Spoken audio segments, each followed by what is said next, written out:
Magandang gabi po sa inyo, Sir Van. Ang pangalan ko ay Dan. Ibabahagi ko lang sa inyo ang karanasan ko noong namamasada pa ako. Taong 2007, sa Benguet. Isa akong driver ng isang pampasaherong jeep. Malayo-layo ang binabiyahe ko kada araw. Nasanay na lang ako na umuwi ng gabi kahit na yung nadadaanan ko, halos puro puno na lang at mga damuhan. Hindi naman ako natatakot kahit na ilang beses nang may naririnig akong may nagpapakita raw na white lady sa dinadaanan ko. Natatandaan ko pa nung gabi ng October 30. Papauwi na ako sa amin ng mga sandaling yon. 4 na lang ang pasahero ko. Pinasakay ko na sila kasi yung mga bababaan nila ay tutumbukin ko rin naman. Noong una okay pa eh. Nagkukwentuhan lang sila. Kaya inakala ko na normal lang naman ang lahat. Makalipas ang 20 minutos, nagsibabaan na ang 4. Pag alis nila, kampante na akong makakauwi na sa bahay. Pero nang lumingon ako sa likuran, nakita kong may nakasakay na babae sa dulo. Pinatay ko na yung ilaw ko noon kasi nga gagarahin na ako. Nung bubuksan ko na sana ulit ang ilaw para malaman kung sino yon, nagtaka ako kasi ayaw nang gumana ng ilaw ko. Huminto na lang muna ako sa gilid. Nang lingunin ko yung babae sa dulo, bigla na lang siyang nawala. Bumaba pa nga ako ng jeep sa pag-aakalang baka nalaglag yung babae. Napakamot na lang ako sa ulo ko kasi wala akong nakita. Babalik na sana ako sa jeep nang biglang may sumitsit sa akin. Nilibot ko ng tingin ang paligid. Nasa paanan na ako ng bundok nun at sa kabilang banda naman ay bangin. Kaya malabong may ibang tao doon bukod sa akin. Nagmadali na akong sumakay at saka pinaandar ko na rin ang jeep. Nakauwi naman ako ng ligtas, Sir Van. Nakahinga ako ng maluwag kasi akala ko maaksidente ako. Ang sabi kasi nila, kapag may naramdaman kang kababalaghan doon, pwede kang malaglag sa bangin. Mga bandang 12:00 ng gabi ay lumabas ako ng bahay namin. Hindi kasi ako makatulog. Pinuntahan ko sa bakuran namin yung nakaparada kong jeep. Wala akong magawa kaya naisipan ko na lang na linisin yon. Nagbobomba lang ako ng tubig sa posohan. Nang mapalingon ako sa loob ng jeep ko, napahinto ako nang maaninagan ko na para bang may tao doon sa loob. Agad akong lumapit doon at nalaman ko na babae yon. Naalala ko yung babaeng sumakay sa kalagitnaan ng biyahe ko. Nagtayuan agad ang mga balahibo ko. Pero sinubukan ko pa rin siyang kausapin. "Miss, bawal dyan tumambay," sabi ko sa kanya. Pero hindi siya sumasagot. Mga ilang sandali lang, nakita ko na lang na unti-unti siyang lumilingon sa akin. Hindi ko na hinintay pang makita ko ang mukha niya. Naglakad na lang ako ng mabilis papunta sa harapan ng jeep. Nagpatay mali siya ako na wala akong nakita. Nang lumabas ang asawa ko, saka na ako nagkaroon ng lakas ng loob para sumilip ulit doon. Nagtaka ako kasi naglaho na ang babae, pero nag-iwan siya ng amoy ng kandila. Sinabi ko sa misis ko ang nangyari noong kinaumagahan na. Maging siya ay kinakabahan din at natakot. Noong araw na yon, ay hindi na muna ako pinabiyahe ng asawa ko. Nababahala kasi siya na baka may mangyaring masama sa akin kapag pauwi na ako. Nang gumabi na naman, ay medyo kinilabutan pa rin ako noon. Sa labas kami nagluluto ng pagkain, kaya hindi talaga maiwasan na mapatingin ako doon. Habang naggagatong ako ng kahoy sa niluluto ko, naramdaman ko na dumating yung misis ko. Hindi ko siya tiningnan, pero alam ko na umupo siya sa gilid. Salita ako ng salita nung mga sandaling yon, pero hindi naman siya sumasagot. Nilingon ko na siya sa pag-aakalang nagpaparamdam na naman yung babae. Nakahinga ako ng malalim ng masigurong misis ko ngayon. Tulala lang siya na nakatingin sa apoy na parang hindi ako naririnig. Nang sigawan ko siya, bigla niyang dinirekta sa akin ang tingin niya. Pagkatapos ay biglang tumayo yung misis ko. Hindi niya naririnig yung pagtawag ko sa kanya. Diretso lang siya sa likuran ng jeep. Susundan ko na sana siya nang bigla namang lumabas yung misis ko galing bahay. Napatanong na lang ako sa kanya ng, "Hindi ba ikaw yung kausap ko?" Napailing ang asawa ko. Sa mga tagpong yon, Nagets ko na agad na kamukha lang pala ng misis ko ang kasama ko noong una. Napayakap na lang sa akin yung asawa ko. Pagsilip namin pareho sa loob ng jeep, may babae na naman na nakaupo doon. Hindi na kami lumapit pa at pumasok na lang kaming dalawa sa bahay. Hinala namin ni Mrs. Sumama yung white lady na yon sa biyahe. Nagmistulang pasahero na hindi alam kung saan bababa. Nang kumonsulta kami sa matandang kalapit namin ng bahay, nagrekomenda sila sa amin na maglagay daw ng bala ng baril sa jeep. Makakatulong daw kasi yon para itaboy ang mga masasamang elemento. Sinunod namin ang payo nila. Kinabukasan ay naghanap kami ng bala ng baril. Sinabit namin sa mismong pinto ng jeep ko para sigurado. Nagtirik na rin kami ng kandila. Ipinagdasal na rin namin ang kaluluwa ng babae. Iniisip kasi namin na humihingi lang siya ng tulong. Pero ang sabi ng matatanda sa amin, mag-iingat daw kami. Kasi kapag daw ang kaluluwa ay nanggagaya ng itsura, ibig sabihin lang nun ay kaya na rin nilang makapanakit. Tumagal ng halos 2 linggo na hindi ko ginamit ang jeep. Nagtiis muna ako sa pagbabantay ng tindahan sa palengke. Nagamit ko lang ang jeep ko nang masiguro ko nang wala nang nagpaparamdam. Mula noon ay nag-iba na ako ng ruta. Inayawan ko nang dumaan doon dahil baka maiuwi ko na naman ang white lady sa bahay.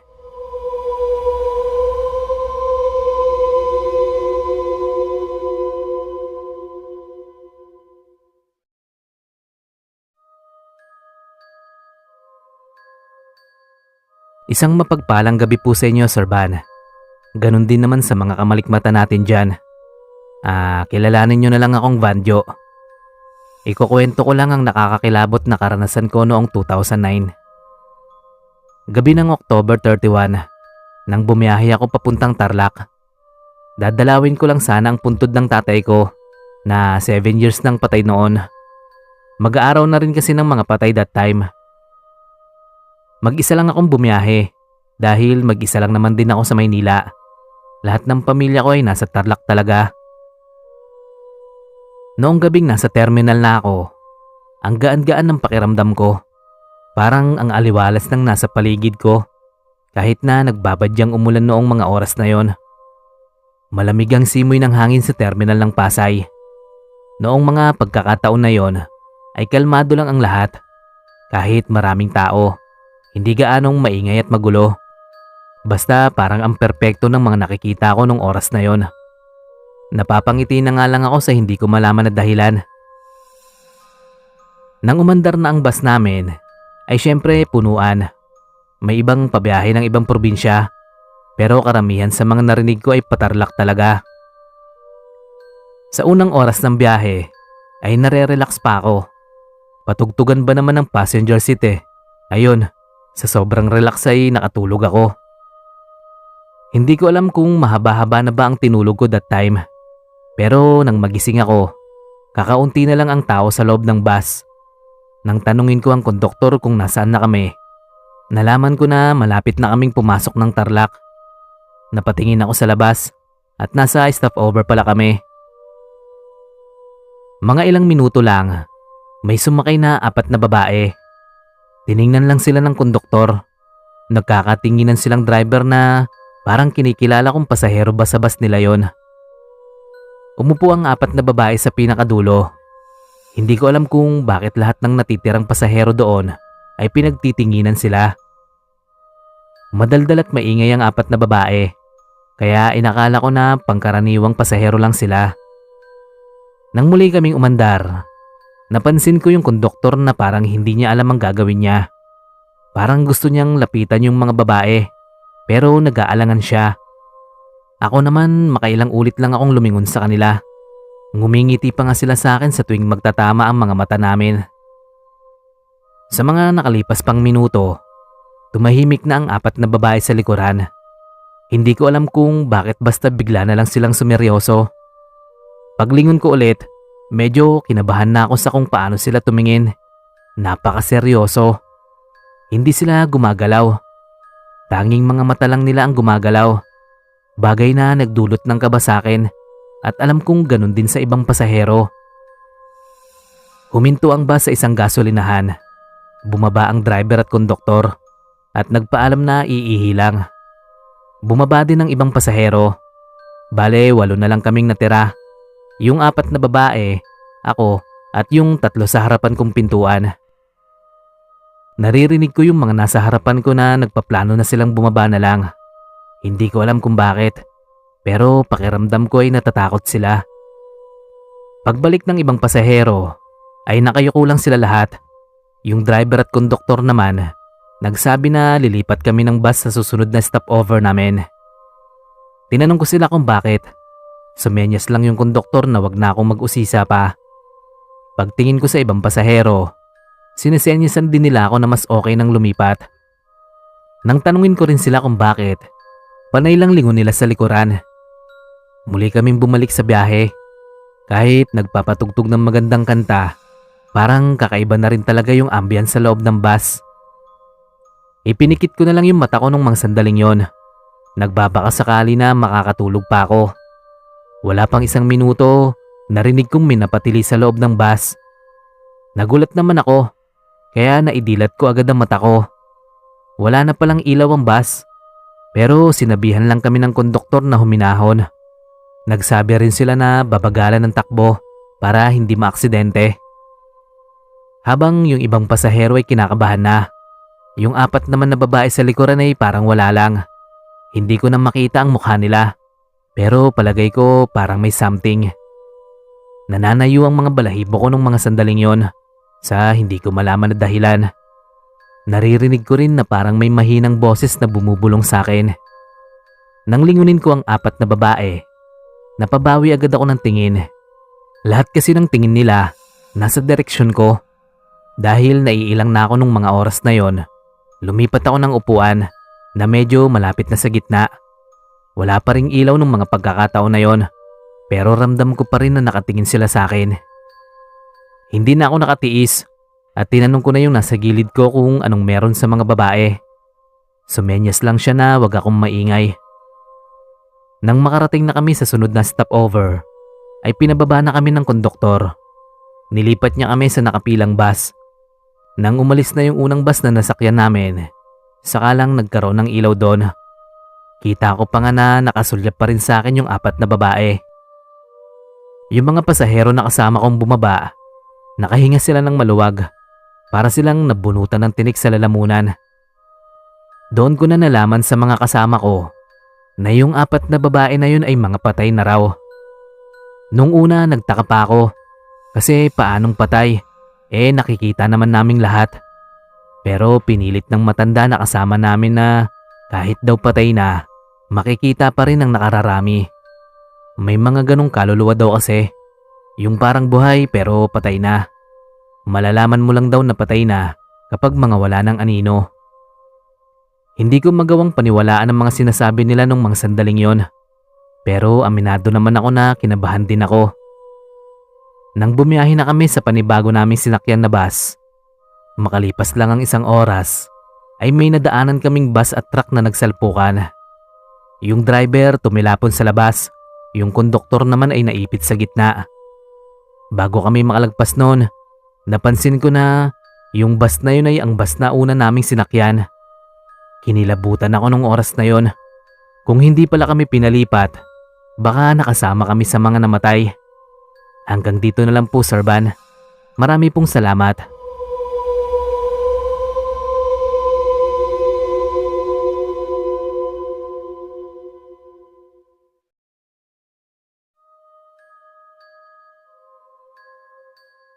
Hello po, Sir Van. Tawagin nyo na lang akong Boy at meron akong paranormal experience. Actually, recent lang ito nangyari. Nitong November 3 lang. At kung saang probinsya, hindi ko na lang sasabihin. Baka mayari kasi ako ng mayor doon. Basta bandang Visayas lang din ito. Pumapasok ako ng hapon noon at uuwi na ako mga alas 3 o alas 4 ng madaling araw. Sa mga ganong pagkakataon, kakaunti na lang talaga ang mga pasahero na napupunta sa terminal. Kaya sa dami ng tricycle driver doon, kanya-kanya talaga silang diskarte kapag may isang pasahero. Wala kasing pila doon. Pasahero na ang bahala kung saan sila sasakay. One time, kabababa ko lang ng jeep at kailangan ko nang sumakay ng tricycle.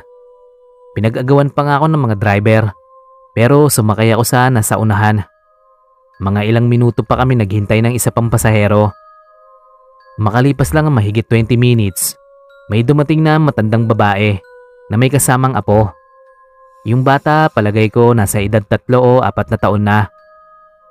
Kanya-kanya na namang diskarte ang mga driver. Yung driver ng sinakyan ko nakipag-away pa sa mga kasama niya. Muntikan pang magpang-abot para lang sa 2 pasahero. Ewan ko rin, napakagulo ng sistema sa terminal. Sa huli, sumakay ang maglola sa tricycle na sinasakyan ko rin. Tuwang-tuwa pa yung driver namin dahil sa huli siya rin ang nagtagumpay. Nang tanungin na ng driver yung matanda kung saan ang baba nila, hindi nagsalita ang matanda. Kaya hinayaan na lang ng driver, pinaandar na lang yung tricycle niya. Sa labas ako nakasakay nung time na yon, sa likuran ng driver mismo. Smooth naman yung biyahe eh. Maingat magpatakbo yung manong kahit na napakalawak naman ng daan. Nang nasa kalagitnaan na kami, narinig namin ng driver na may kumalabog. Napahinto agad si Manong at chinek yung maglola. Pagtingin namin, wala na yung bata na kasama niya. Siyempre, nag-alala kaming dalawa ni Manong. Bumaba kami pareho para hanapin yung bata. Kaso hindi na namin makita. Kahit na anong gawin kong paghahanap, wala talaga. Kinakabahan na rin yung driver kasi cargo niya yon. Nang tanungin namin yung matanda, ay nakatingin lang siya sa amin. Hindi siya nagsasalita. Nagtaka pa nga kami kung bakit siyang umiti. Nalaglag na yung apo niya. Kami yung mas kinakabahan at nababahala kaysa sa kanya. Pero yung matanda, walang pakialam. Naiinis na yung driver dahil ayaw makisama ng matanda. Sumisigaw na nga siya habang nasa gilid kami ng kalsada. Sa sobrang inis ng driver, pinilit na lang niyang pababain yung matanda. Bumaba din naman yung matanda at tumayo lang sa gilid. Pinasakay ulit ako ng driver at sinabing wag ko raw ikakalat ang nangyari. Wala raw siyang kasalanan kung ano man ang nangyari sa bata. Nakatanaw pa ako sa matanda nang bumiyahe na kami ulit. Nakatingin din siya sa amin. Hindi ko talaga maintindihan kung anong trip ng matandang yon. Napapailing na lang talaga ako. Makalipas ang ilang minuto, ay huminto kami ulit sa gilid ng kalsada. Iihi kasi yung driver sa sobrang kaba. Umihi na rin ako. Nang pagbalik namin sa tricycle, nakita namin na parang may tao sa loob. Umuga kasi yung tricycle. Dali-dali namang lumapit doon si Manong driver. Pagsilip niya ron ay napasigaw na lang siya sa gulat. Nang sumilip din ako, nakita ko na lang na nandun na naman ang maglola. Parang walang nangyari sa kanila, lalong-lalo na sa bata. Nakatingin ang maglola sa amin. Nakangiti pa nga sila na parang normal lang ang lahat. Hindi na kami makasakay sa tricycle noon. Nag-aalangan na si Manong dahil baka maaksidente raw kami. Ilang minuto kaming nasa gilid lang ng tricycle. Nakikiramdam kami kung aalis ba yung maglola o hindi. Muli kong sinilip ang maglola. Nawala na sila pareho doon. Dahil doon, agad na sumakay ang driver at sumunod na rin ako. Pinaharurot agad niya yung tricycle ng takbo. Buong akala namin matatapos na sa ganun ang lahat. Pero maya-maya lang, napapreno na lang ulit si Manong nang mapansin namin na nasa loob na naman yung maglola. Nagmatapang na lang si Manong driver noon. Bumaba siya at persahan sanang palalabasin ng maglola. Kaso nang hawakan siya sa kamay ng matanda, mas kinilabutan siya kasi ang lamig ng kamay. Unti-unti kaming lumayo sa tricycle. Doon na namin napagtanto na kaming dalawa lang pala talaga ni Manong sa biyahe. Dahil yung maglola na kasama namin ay kabilang lang sa mga kaluluwang hindi natatahimik. Binalikan ni Manong ang tricycle niya. Lakas loob niyang ipinarada na lang muna sa gilid. Nang aalis na sana kami, nakaramdam kami ng malamig na simoy ng hangin. Tapos nangamoy kandila, Sir Van. Dali-dali na kaming naglakad palayo. Malapit naman na kami sa isa pang terminal ng mga sandaling yon. Pagtanaw namin sa tricycle, nanayo na naman balahibo namin ni Manong. Kasi yung tricycle ay bigla na lang gumana kahit na kay Manong naman ang susi. Hindi ko na alam kung ano ang mga sumunod na nangyari, Sir Van. Nang makapara na kasi ako ng isa pang tricycle ay nakauwi na rin ako. Ilang araw matapos mangyari yon, narinig ko na lang sa terminal na may isa silang kasamahan na bigla na lang nawala. Yung tricycle ay natagpuan lang sa gilid ng kalsada. Hindi ko sure kung si Manong yung tinutukoy nila, pero malakas talaga ang kutob ko na noong mga pagkakataon na yon, hindi siya nilubayan ng maglolang kaluluwa. Hindi ko na pinagkalat ang kwento ng maglola, pero nagulat na lang ako kasi nalaman ng iba. Ayun pala, ilang tricycle driver na rin ang nakakaranas ng ganon. Hanggang ngayon, Sir Van, walang nakakaalam kung bakit sila nanggugulo sa mga driver. Hindi namin alam kung nanghihingi ba sila ng tulong o sadyang gusto lang nilang manggulo. Ayun lang po, Sir Van. Sana po ay mabasa nyo itong message ko at mainarit nyo po itong kwento ko sa channel nyo. Maraming salamat po at God bless.